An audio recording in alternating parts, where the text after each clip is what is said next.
Hi, I'm Cristina Tumino, a holistic educationist and the founder of the Magical Bodies Method, where I can help parents raise happy and fulfilled children.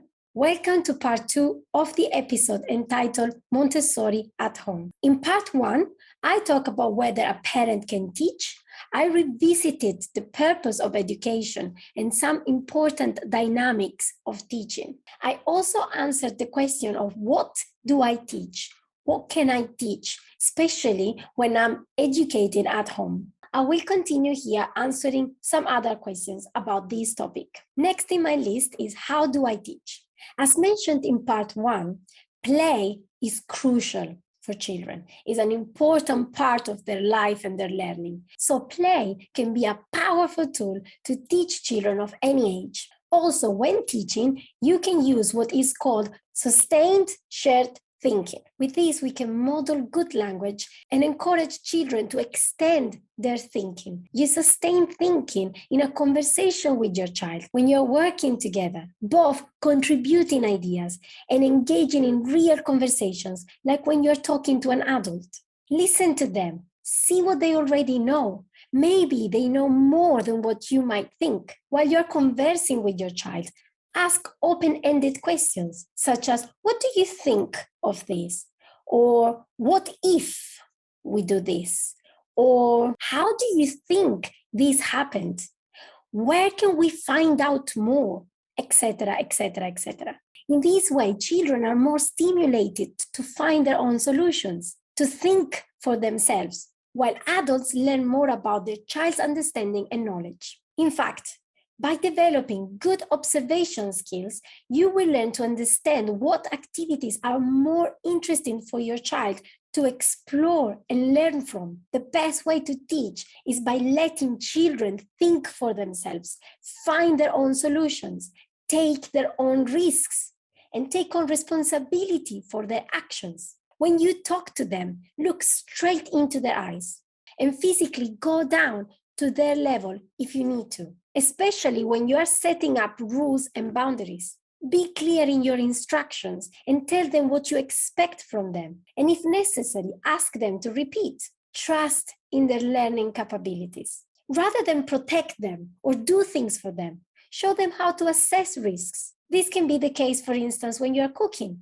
Show them how to be safe, or when using certain tools or knives or glassware, etc. This is valid for any age, and it is good practice to start to do this since children are very, very young. Another question is, where do I teach? Well, learning can happen anywhere and at any time. It can happen on a table, on the floor, on the sofa, at the park, in the kitchen, in the bathroom, on a walk. Anything can be a good opportunity for children to learn. We should shift this belief that teaching occurs only when we're sitting on a table.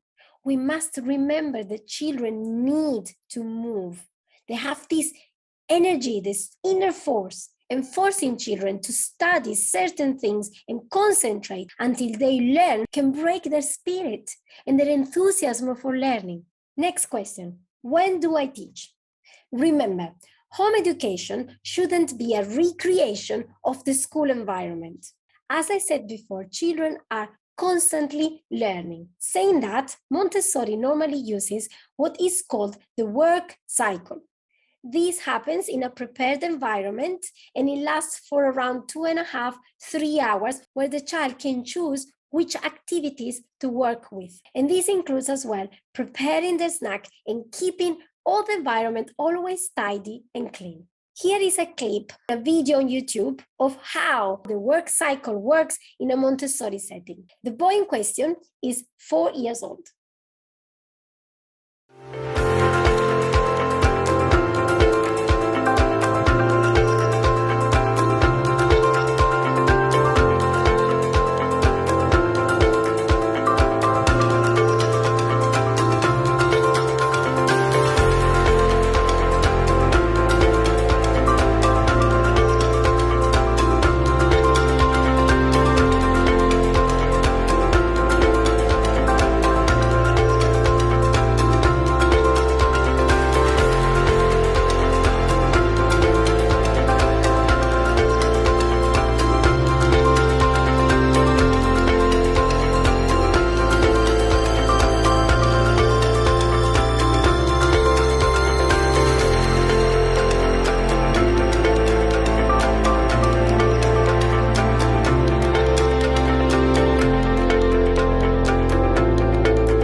see from the video, after a child has been educated to be independent and respect the environment and the rules, the teacher starts to be less and less present until they learn how to be responsible and independent in their own learning. The prepared environment at home can be structured in different areas: the kitchen, the living room, the bathroom, etc., etc. So it is quite easy to adapt the work cycle at home. And children can work independently alongside other siblings or other homeschoolers. Also, when children can focus and learn at a very high level, they don't need to work for long hours, as it happens in schools, unless they really want to, unless they feel very passionate and curious about it. It's like when you want to learn how to ride a bike. You're fascinated by the bike. You want to learn. You just try to find any moment, any opportunity to learn, to master this skill. And the more you have this freedom, the more you will be good at it. During the day, children need to have time for outdoor play, especially the little ones. They need to have time for free play and for role play. Boring moments are great because it is through these boring moments the children can come up with their own ideas, their own play. They can invent, they can use their imagination. It is not your duty or responsibility to entertain your children, and certainly not with the use of technology. And here I go to my next question.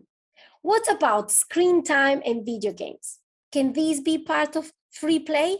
Nowadays, most children are exposed to screens. That means tablets, phones, TVs, since they're a few months old. At a very early age, they become experts at finding their favorite YouTube video, at playing video games, and using some educational apps. The problem is that children access technology more than what they should. We shouldn't be using screen time as a tool to distract children, for instance, while they're having their meals. We should definitely not use it as a babysitter, or even, for instance, to teach them how to read or do maths. Although this might be ideal for parents to gain some free time and less stressful time, in reality, unfortunately, whether we like to admit it or not, technology and screen time rarely support the development of fundamental skills such as motor, social, emotional, self-knowledge skills, and this is just to name a few.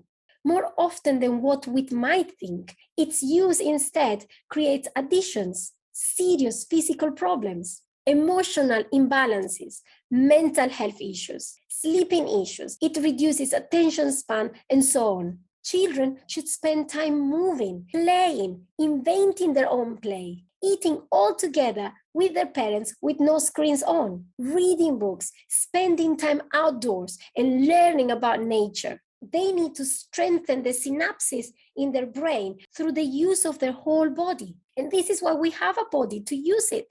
I would suggest that children shouldn't be exposed to screens until at least the age of 4 years old or even later. During the early ages, the damages are even more permanent. Technology is an amazing tool, but when we use it efficiently, children need to learn how to use technology rather than be used by technology. And this is something that we as adults should learn how to do too. Older children should be exposed to screen time only for a few hours per week, not per day. I appreciate that all these can sound quite difficult to do. So I will make a video about this topic to give some ideas and strategies and show some alternatives to screen time. And I can explain how to use technology in an effective way and when instead to use concrete activities and materials, even for instance, when teaching maths or algebra, to achieve a more engaging and effective learning. The last question I'm going to briefly answer, and that most parents ask, can I work if I home educate? Most of the time, the answer is yes. Every family's circumstances are different, but it is often a matter of organization, some initial guidance, and the willingness to make these changes, the willingness to give your child the best support they need. In a more practical way, younger children would initially need more your presence. And also this will be important to build strong bonds and help them develop those foundations, those templates for future relationships. You can collaborate with other parents that are home educating as well locally, so you can take turns in teaching and create some free time for work and do other things. Your children can do forest school or attend other activities. Also, you can create the right stimulating environment at home and use the work cycle. And in this way, you will have time to work from home. There are also some Montessori primary schools that are very flexible, where your child can attend only for half a day or a few days a week. There are so many other solutions and ways for you to home educate your child while still working. Although it might be hard at times and you might need to sacrifice a bit, especially when they are very young. And one last thing, this is not about being the perfect parent or teacher. You will make mistakes. You will need to adjust throughout this journey. You will have successful days and sometimes you will fail. This is all part of the game, but you will do this while learning more about your child, how to better support your child, and you will learn more about yourself too. The aim is to make them independent, strong individuals while they walk their own journey.